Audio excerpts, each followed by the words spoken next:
ગુજરાતના બાળક બે ભાજપના બહેનો, માતાઓ, મિત્રો, નાના નાના છોકરાઓ અને મંચ ઉપર વિરાજમાન આપણા ધારાસભ્ય શ્રી નિર્મલાબેન, ડોક્ટર નિર્મલાબેન વાધવાણીજી, બાબુ કાકા ઝડફિયા, જીતુભાઈ મુખી, સમાજના બીજા મોભીઓ, આગેવાનો, ભાજપના હોદ્દેદારો, મંત્રીશ્રીઓ, આપ સર્વે. હવે મારે તમને એક વાત પૂછવી છે. અલા ભાઈ, એ શાંતિ રાખને.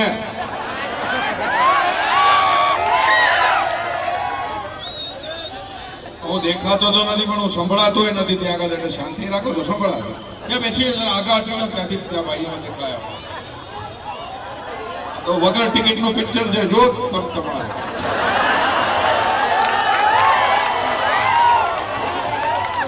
હવે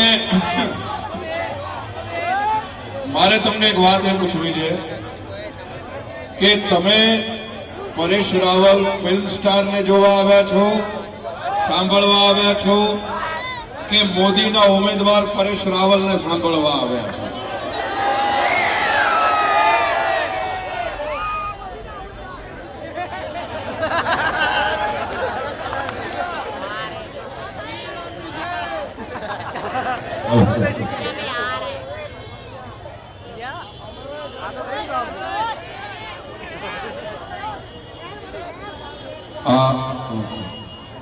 આ ખોરી નાખીને ભરાવી દે ને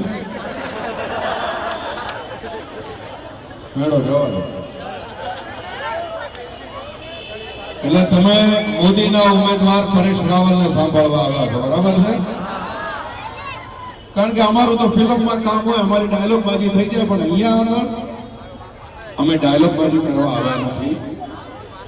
મને મોદી સાહેબે ઉમેદવાર તરીકે ઉભો રાખ્યો છે કે મારી ફરજ બને છે તમને એ સમજાવવા, તમને વાત કરવાની કે શા માટે આપણે મોદી સાહેબને વોટ આપવાનો છે, શા માટે આપણે એમને પ્રચંડ બહુમતીથી જીતાડીને મોકલવાના છે.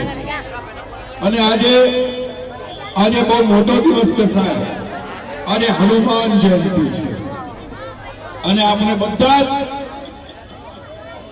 બધા જ મોદી ભક્ત હનુમાન છીએ.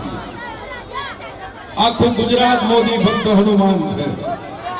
એટલે આપણે આજે સાચા અર્થમાં મોદી સાહેબને જીતાડવાની પ્રતિજ્ઞા લઈ અને આપણે આપણો ધર્મ અદા કરવાનો છે, આપણે આપણું ઋણ ફેડવાનું છે.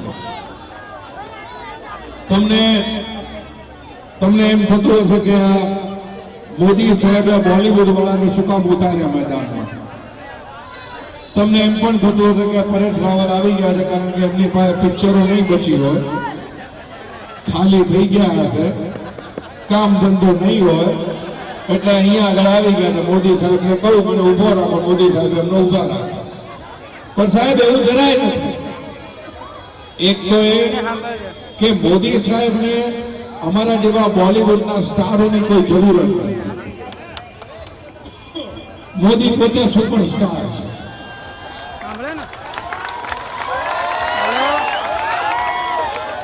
એટલે મોદી સાહેબને અમારો સપોર્ટ મળે એના માટે મોદી સાહેબ એમને ઉભા નથી રાખતા. કારણ કે અમારી પાસે કામ ઘણું છે. અલગ કોઈ પાણી આપશે?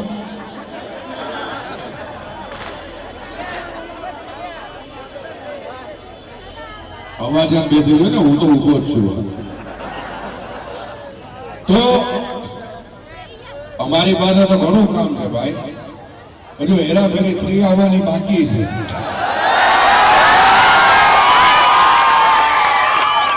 હજુ ઓ માય ગોડ પાર્ટ 2 આવવાનો હોય બાકી છે.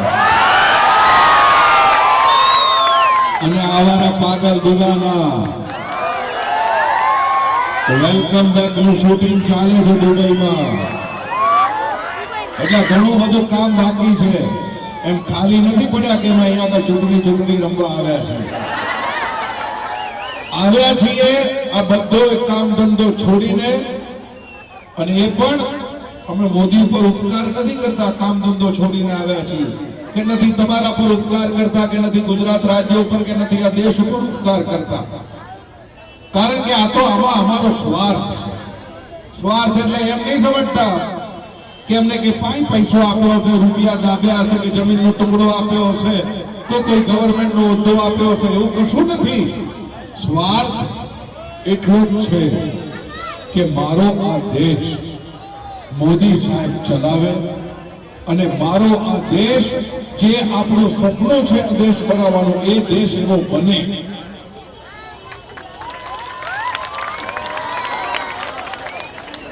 મારા દીકરાઓ જ્યારે 22-25 વર્ષના છે, એમનું ભવિષ્ય સુધરે એવો આ દેશ બને. મારા દીકરાના દીકરાઓ આ દેશમાં જન્મ લે, જ્યારે આ દેશ રામ રાજ્યની જે કલ્પના કરી છે એવો દેશ હોય, એના માટે એવો દેશ થાય, એના માટે હું મારા થકી જે પણ કંઈ થઈ શકે એ મદદ કરવા ઉતર્યો છું.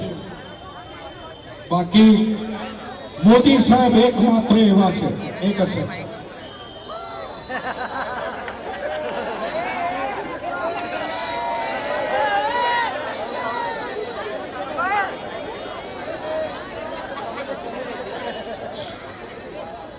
એવો દેશ બનાવનારનું એકમાત્ર જ માણસ છે જે આવો દેશ બનાવી શકે એમ છે, એ છે નરેન્દ્ર મોદી.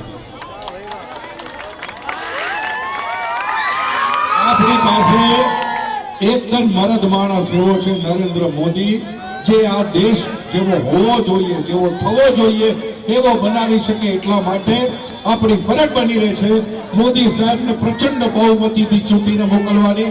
નહીં તો એક વાત સમજી જજો, આ દેશ વેચાઈ ગયો છે, આ દેશ ખાડે ગયો છે.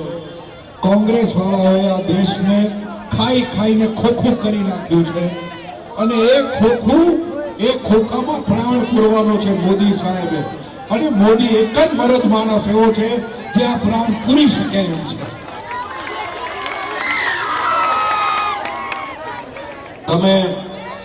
તમે જોયું હશે કે કોક નોકરી વગરનો છે, કોક ઘરબાર વગરનો છે, કોક મા બાપ વગરનો છે, પણ ક્યારે કોઈ દેશ વગરનો છે એવું સાંભળ્યું છે કે આ દેશ વગરનો છે?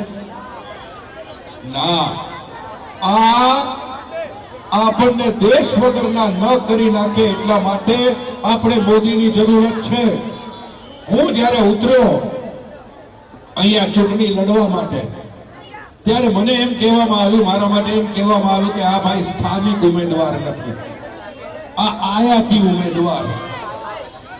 તો મારે એ કોંગ્રેસના મિત્રોને પૂછવું છે કે સોનિયાબેન ક્યાંના છે?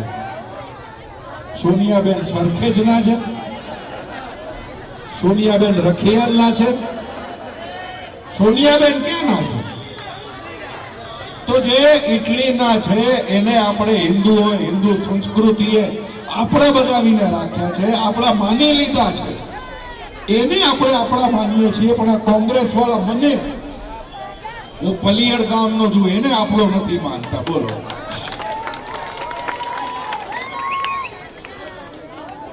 તો આ આયાતી ઉમેદવારનું જે ભૂત એમણે જો ઊભું કર્યું અને જે ભૂતને એમણે ધૂણાવ્યું, મારે માફ કરજો મિત્રો,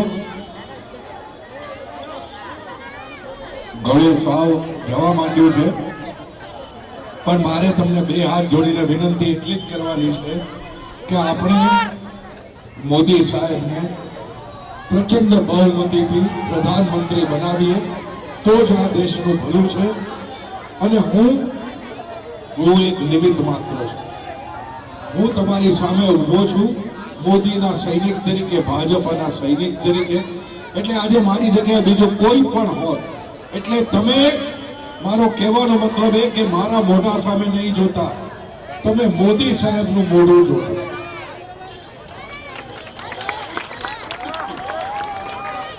તમે મોદી સાહેબે જે કામ કર્યા છે એ જોજો અને એ જોઈને તમે મને મત આપજો, એવી મારી તમને બે હાથ જોડીને વિનંતી છે. તો હું આટલું જ કહીશ. જય જય ગરવી ગુજરાત, વંદે માતરમ.